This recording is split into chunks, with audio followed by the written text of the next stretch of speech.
બગદાણાના સેવક નવનીત બાલદિયા ઉપર થયેલો હિચકારો હુમલો ને હુમલાને લઈને ચોક્કસથી હવે ફરી એક વખત કોળી સમાજના જે આગેવાનો છે તે સુરતથી 100 ગાડીઓના કાફલા સાથે અહીંયા જોવા મળી રહ્યા છે। ઋષિ ભારતી બાપુ સહિતના જે કોળી સમાજના આગેવાનો છે તે પણ અત્યારે ભાવનગર નારી ચોકડી ખાતે પહોંચ્યા છે। સીધો જ સંવાદ કરીશું ઋષિ ભારતી બાપુ સાથે। બાપુ, શું કહેશો જે પ્રમાણે કોળી સમાજના દીકરાઓ ઉપર આ પ્રકારે હિચકારો હુમલો થયો, હવે તમે લોકો મોટી સંખ્યામાં અહીંયા પહોંચ્યા છો, શું માંગ છે? જુઓ,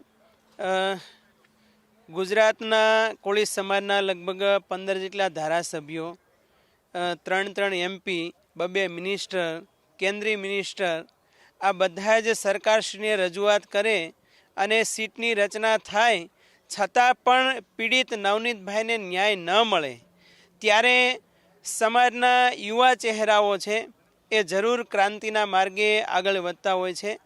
અને આજે સમગ્ર ગુજરાતમાંથી અને વિશેષ અમારે ચિરાગ ઝાલાની સમગ્ર ટીમ સુરતથી લગભગ 200 ગાડીઓના કાફલા સાથે અમે તો એક ન્યાયની દ્રષ્ટિએ જોઈએ છીએ। બાકી બધી જ પરંપરાઓ ગઈ સાઈડમાં, પણ જ્યાં સુધી નવનીતભાઈને ન્યાય નહીં મળે ત્યાં સુધી આ લડાઈ હંમેશા ચાલુ રહેશે।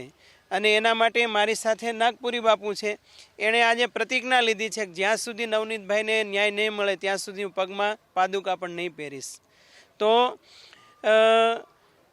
મને એમ લાગે છે કે ભારતમાં 2 પ્રકારનું પોલીસ પ્રશાસન અત્યારે ચાલી રહ્યું છે। એક દેશને વફાદાર પોલીસ પ્રશાસન અને એક અમુક નિશ્ચિત પાર્ટીઓને વફાદાર પોલીસ। તો એમાં પણ જે સિસ્ટમ ઘૂસી ગઈ છે જેમાં કોઈ માનવતાનો ધર્મ નથી, ન્યાયનો માર્ગ જ નથી, એટલા માટે સિસ્ટમ છે એ હંમેશા દૂર થવી જોઈએ। એક તો લાગવકશાહી, સામે કોઈ પીડિત વ્યક્તિ છે જેને ન્યાય નથી મળી રહ્યો અને છતાં લાગવકશાહીથી તમે એ પીડિત વ્યક્તિને અન્યાય કરી રહ્યા છો। બીજું કે તમે પૈસાથી પોલીસ ખરીદાઈ જાય છે, તો આ દેશમાં આટલું બધું કરપ્શન પોલીસ ક્ષેત્રે પણ ચાલે છે। અને ત્રીજું કે જે કલમો લગાડવી જોઈતી હતી એ કલમો લગાડી નહીં, અને એના માટે આજે તમે જો આખા ગુજરાતમાં કોળી સમાજ, ઠાકોર સમાજ બધો હિલોળે ચડ્યો છે। એક વ્યક્તિને માટે ન્યાય અપાવવા માટે ક્યાં સુધી પોલીસ પ્રશાસન આવા ગતકડા કરી રાખશે અને ક્યાં સુધી અમુક નિશ્ચિત પાર્ટીઓના લોકો ગતકડા કરશે? આજે સમગ્ર કોળી સમાજ ગુજરાતમાં 2.5 કરોડની પોપ્યુલેશન ધરાવે છે, ત્યારે હું તો સમાજને એક સંદેશો આપવા માગું છું કે ક્યાં વોટ આપવો, ક્યાં નોટ આપવી અને ક્યાં સેવા કરવી એ તમે બધાએ નિશ્ચિત કરજો। અને જે હિન્દુ રાષ્ટ્રને નામે પણ આજે મારે ન કહેવું જોઈતું હતું પણ દુઃખ સાથે કહું છું કે માત્ર હિન્દુત્વને નામે કોળી સમાજના મત લેવા આવવા છે, હિન્દુત્વને નામે દાન લેવા આવવું છે, હિન્દુત્વને નામે સેવાના સંગઠનો ચલાવવા છે, પરંતુ જ્યારે ન્યાયની વાત આવે છે ત્યારે બધા જ ખસી જાય છે। આજે લગભગ 7, 8 દિવસ થયા છે અને છતાં પણ હિન્દુ રાષ્ટ્રના બણગા ફૂંકનારા સંગઠનો ક્યાં છે? એવા કલાકારો ક્યાં છે? એવા સાધુ સંતો ક્યાં છે? એવા ભુવાઓ ક્યાં છે? એ બધા જ ક્યાં ગયા? અને જ્યારે મોટી મોટી કથાઓ થાય છે, મને ખ્યાલ છે કે સમસ્ત કોળી સમાજના ભાઈ બહેનો હંમેશા રસોડામાં કે અન્ય ક્ષેત્રોમાં સેવામાં સૌથી વધારે મેજોરિટી હોય છે, તો એ બધાએ અત્યારે કેમ મૌન રાખે છે? એટલા માટે સમગ્ર ગુજરાતના કોળી સમાજના ભાઈ બહેનોને મારી વિનંતી છે કે ઓબીસી સમાજમાં સૌથી મોટી વસ્તી ધરાવે છે કોળી અને ઠાકોર સમાજ, તો ધ્યાન રાખજો, આપણે અમુક નિશ્ચિત લોકોની નીચે ગુલામી કરે એવો હિન્દુ રાષ્ટ્ર પણ નથી જોઈતો, પરંતુ બંધારણ પ્રમાણે જે ચાલે છે એવો હિન્દુ રાષ્ટ્ર, અને જે હિન્દુ રાષ્ટ્રની ઘોષણા કરનારા છે એને મારો એક પ્રશ્ન છે કે જે હિન્દુ રાષ્ટ્રની ઘોષણાઓ કરે છે એ લોકો કોઈ એજન્ડા કેમ જાહેર નથી કરતા?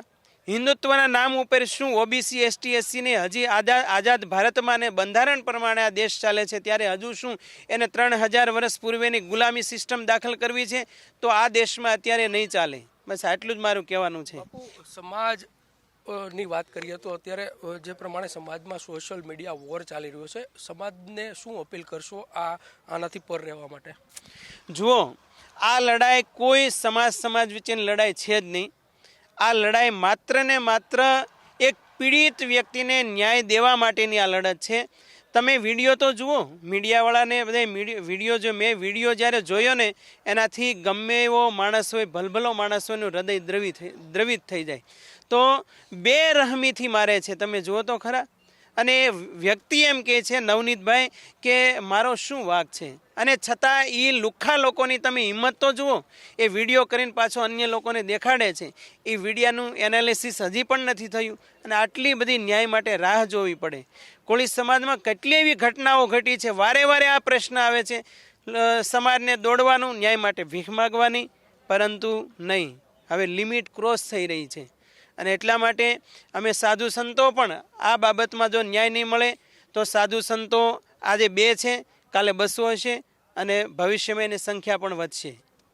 ચોક્કસથી જે પ્રમાણે હાલ સુરતથી જે કાફલો પહોંચ્યો છે, આપણી સાથે ચિરાગ ઝાલા છે, એમની સાથે સીધો સંવાદ કરશું.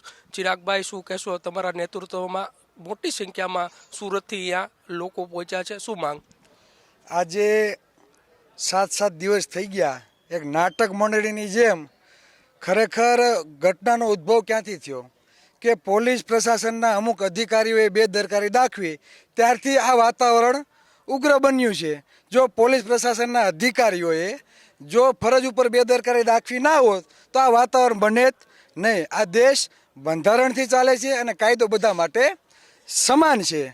તો આ દેશમાં હાલ 2 બંધારણ હોય એવું શા માટે? કોઈ ભાજપનો નેતા છે, કલાકારનો દીકરો છે, તો એના માટે તે અલગ બંધારણ, અને નવનીતભાઈ જેવા કોળી સમાજના દીકરા માટે અલગથી બંધારણ? આવું ના હોય.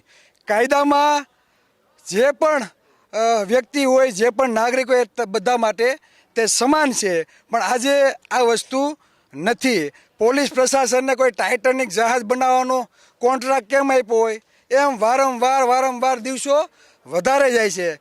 એસઆઈટીની જે રચના થઈ છે, અમારા જે આદરણીય આગેવાનો દ્વારા જે મુખ્યમંત્રીને રજૂઆત કરી, ત્યારબાદ જે એસઆઈટીની રચના કરવામાં આવી, એટલે પોલીસ પ્રશાસન ખુદ એવું સ્વીકારે છે, સરકાર પણ ખુદ સ્વીકારે છે કે પહેલાં એક અધિકારી તપાસ કરતો, પછી બીજો આવ્યો, પછી ત્રીજો આવ્યો.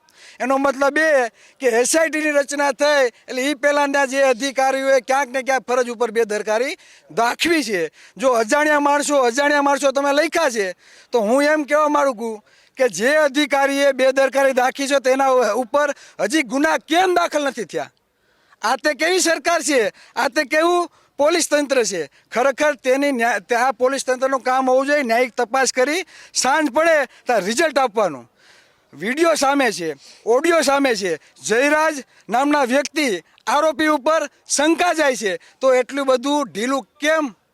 તમારે ઓડિયો વિડીયોના CDR કાઢવા, FSL રિપોર્ટ લાવવા, એના માટે કાંઈ 10 દિવસની વાર નથી લાગતી. આ તો તમે જેમ દિવસો વધારે જાઓ છો એમ તમે શંકાના દાયરામાં તમે ખુદ આવતા જાઓ છો. એમાં કાંઈ નવીન વાત નથી. તમારી ફરજ એ આવે કે સાંજ પડે ને ત્યાં રિઝલ્ટ આપવું. આ તો સરકાર એવું ઈચ્છે છે કે આહિર સમાજ અને કોળી સમાજ અંદર મતભેદ થાય, યુવાનો લડે. આ વસ્તુ નથી. ખરેખર આહિર સમાજ અને કોળી સમાજના યુવાનોને હું કહેવા માગું છું, સમાજને કહેવા માગું છે કે આપણી લડત સમાનતાની લડત હોવી જોઈએ. આપણી લડત ભાગીદારીની હોવી જોઈએ. અત્યાર સુધીમાં 8 ભરતીઓ ગઈ છે. ઓબીસીની 70% લેખે આપણી ભરતી નથી થઈ. એમાં આહિર સમાજની ગઈ છે, ભરવાડ સમાજની ગઈ છે, મોચી સમાજની ગઈ છે, સથવારા સમાજની ગઈ છે. ઓબી સમાજની 146 જ્ઞાતિ આવે છે. આદિવાસી સમાજ હોય, દલિત સમાજ હોય, માઇનોરિટી સમાજ હોય, કોઈને સમાનતા મળતી નથી. સૌથી વધારે કોળી સમાજની વસ્તી છે. સૌથી વધારે બજેટ પણ અમે આપીએ છીએ, અને આ બજેટથી આ સરકાર ચાલે છે. અમને શું આપ્યું કોળી સમાજને? સરકારે એસઆઈટીની રચના કરી એટલા આગેવાનોને જવું પડે, અને આ રાજ્યના ગૃહમંત્રી સૌથી વધારે વોટિંગ અમારું એની સીટ ઉપર અમારા મતથી એક ધારાસભ્ય બનીને આવે છે, છતાં આખા ગુજરાતને ખબર હતી કે કોળી સમાજના આગેવાનો ગાંધીનગર જવાના છે, તો આ ભાઈ ગૃહમંત્રી પોતે રાજકોટ વહી જાય છે. તો આવી અદેખાઈ કેમ ભાઈ? તમે આપ્યું છે શું? જેની 2% વસ્તી છે અને અત્યાર સુધીમાં 8 મુખ્યમંત્રી બની ગયા, જેના 6% વસ્તી છે એના 6 વખત મુખ્યમંત્રી બની ગયા, એ લોકોના મુખ્યમંત્રી બને, એ લોકોના ઉપમુખ્યમંત્રી બને, તો અમને આપો છો શું? અત્યારે 5 મંત્રી હતા તો માત્ર 3 રહેવા દીધા.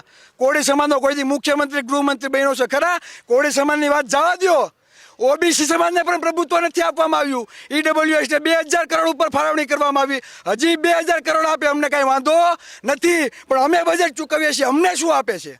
આ તો વાત થઈ એવી એમના મંત્રી, એના તંત્રી, એના ગૃહમંત્રી, છતાં ધોકા કોને ખાવાના? કોળી સમાજને. ધોકા કોને ખાવાના? આહિર સમાજને. ધોકા કોને ખાવાના? ઓબીસી સમાજને કે એસસી એસટી અને માઇનોરિટી સમાજને. એટલે હું ખાસ સરકારને કહેવા માગું છું, અમારા જે રાજકીય આગેવાનો, સામાજિક આગેવાનોએ તમારા ઉપર વિશ્વાસ રાખી જે એસઆઈટીની રચના કરવામાં આવી છે, તો સાંજ પડે ત્યાં રિઝલ્ટ આપો, દિવસો લંબાવા ના કરો. નકર આગામી દિવસોમાં અમને રિઝલ્ટ નહીં મળે તો અમારે કાંઈ આંદોલન કરવાની જરૂર નથી. સૌથી વધારે વોટિંગ પાવર આ કોળી સમાજનો છે. અમે ગામે ગામ એવા યુવાનો તૈયાર કરશું અને પોતાના મતની કિંમત શું છે તે સમજાવશું. અને આ સરકાર પણ 2027માં પાડી દેશું. અમારા ટેકા વગર કોઈ પણની સરકાર નહીં બને, પછી ભાજપ હોય, કોંગ્રેસ હોય કે આપ હોય.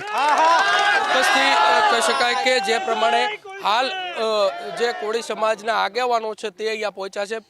પિન્ટુ કોળી છે આપણી સાથે. પિન્ટુભાઈ, શું કહેશો? સણશીતમાં જવાબ એક જ જોઈએ છે, પહોંચ્યા છો અહીંયા કાફલા સાથે, શું માંગ છે?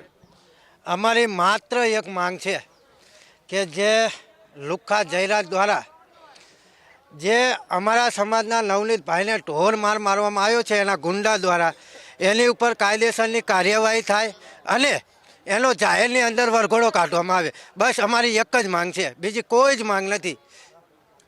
ચોક્કસથી આ હતા કોળી સમાજના કદાવર જે આગેવાનો છે તે કહી શકાય કે સુરતથી 100 ગાડીઓના કાફલા સાથે અહીંયા પહોંચ્યા છે અને ખાસ કરીને ન્યાયની માંગ સાથે સમગ્ર કોળી સમાજના લોકો પીડિત જે નવનીતભાઈ છે તેને મળવા જનાર છે. કેમેરા પર્સન વિજય જાદવની સાથે કુણાલ બારડ, ગુજરાત ફર્સ્ટ, ભાવનગર.